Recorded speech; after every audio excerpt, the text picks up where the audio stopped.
10 o'clock here in New York City. Good evening, everyone. I'm Bill Hemmer. Welcome to Fox News Tonight. This is a Fox News alert. The case of Kate Steinle is finally having its day in court.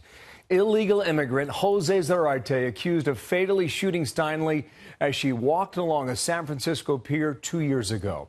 He had been deported 5 times before the deadly shooting, and now her case sparking a nationwide debate on sanctuary cities. Our coverage begins tonight in San Francisco with Claudia Cowan on the latest on day one before a judge, which ended only hours ago. And Claudia, what happened?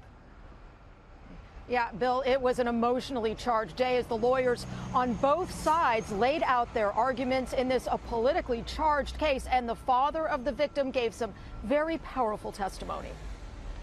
During his 10 minutes on the witness stand, Jim Steinle wiped away tears as he described his close relationship with his daughter, Kate, and how on July 1st, 2015, they were walking arm in arm on a San Francisco pier, enjoying the day with another friend and taking selfies, which the jury saw.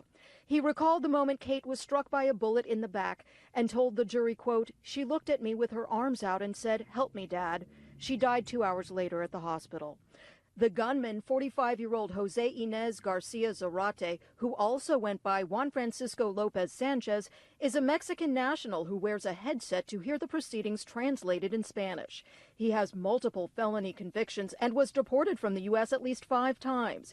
He was awaiting deportation again when an old drug charge against him was dropped, and the local sheriff's department released him without first notifying immigration authorities.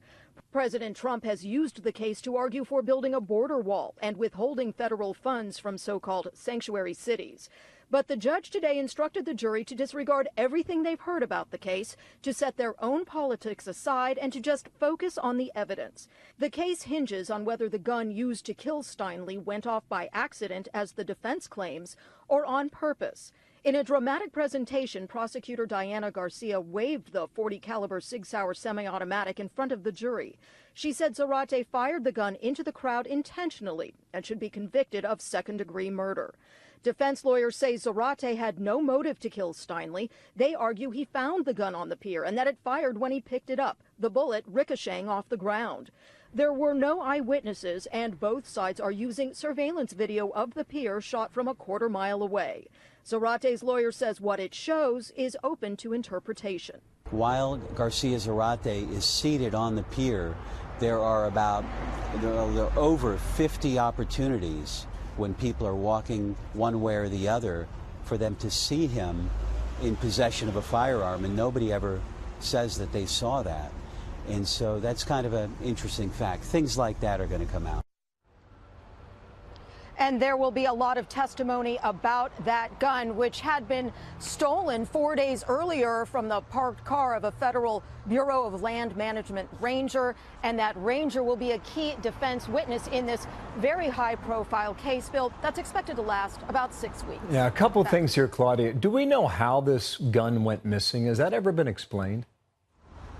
It never has been explained. That is a big question mark. What happened to that gun between the time it was stolen and 4 days later when it was used in the shooting death of Kate Steinle? The defense, the prosecution, no one is claiming that Mr. Zarate stole the gun, and that part of the case is under investigation still, 2 years later. And so his attorneys are arguing that he did not realize that he was in possession of a gun. Is that the words they're using in this case? Well, they're saying that he was not criminally responsible if he didn't know that what he was holding in his hand was, in fact, a gun. A lot of this is going to be playing out in the days and the weeks ahead, so we can find out exactly what Mr. Zarate said to local TV reporters in various interviews, what he said to police, how his statements were translated. That is an issue as well. We're going to get a lot of this cleared up, I hope, in the next few weeks to find out exactly what he knew that he had in his hand. Yeah, also on the issue of sanctuary cities, of which San Francisco is one, it's my understanding that they were required to notify the feds within 48 hours or a period of 2 days. And he was released during that period where Kate Steinle was killed during that time at age 32. Has this changed the debate in San Francisco regarding its sanctuary status in any way, Claudia? Not at all. In fact, local leaders here in San Francisco have doubled down, saying that they will truly enforce all aspects of Sanctuary City, and they have earmarked tax dollars to hire lawyers to help fight deportations. So this case has done nothing to ease off sanctuary policies, at least not here in San Francisco. Okay, Claudia, thank you. Trial could last a month. We'll follow with Claudia Cowan there.